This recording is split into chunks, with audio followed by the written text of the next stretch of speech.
एक घना और हरा भरा जंगल था। उस जंगल में तरह तरह के जानवर और पक्षी रहते थे। ऊंचे ऊंचे पेड़ों की चोटियों पर एक तेज और घमंडी पक्षी रहता था, बाज। बाज अपनी तेज उड़ान, पैनी आंखों और शिकार करने की क्षमता पर बहुत घमंड करता था। उसे लगता था कि पूरे जंगल में उससे ताकतवर और चतुर कोई नहीं है। उसी जंगल में एक सुंदर और रंग बिरंगा पक्षी रहता था, मोर। मोर अपने आकर्षक पंखों, मधुर चाल और शांति भरे स्वभाव के लिए जाना जाता था। वो जमीन पर रहना पसंद करता था और किसी से झगड़ा नहीं करता था। बाज मोर को कमजोर और बेकार समझता था। एक दिन बाज आसमान में उड़ते हुए नीचे बैठा मोर देख रहा था। बाज नीचे आया और व्यंग से बोला, अरे मोर, तुम बस अपने पंख फैलाकर नाचने के अलावा कर ही कह सकते हो। न उड़ सकते हो, न शिकार कर सकते हो। तुम्हारा सुंदर होना किसी काम का नहीं।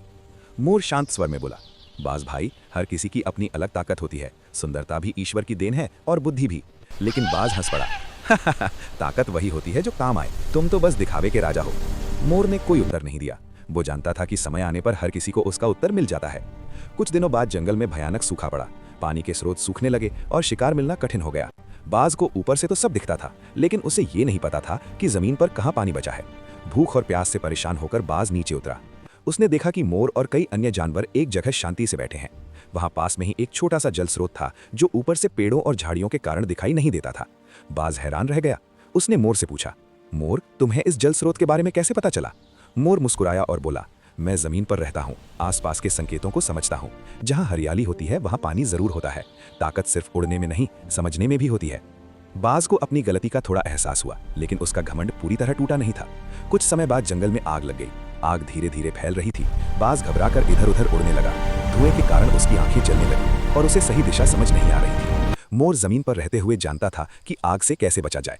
वो धीरे धीरे हवा की उल्टी दिशा में चलने लगा और एक सुरक्षित जगह पर पहुंच गया।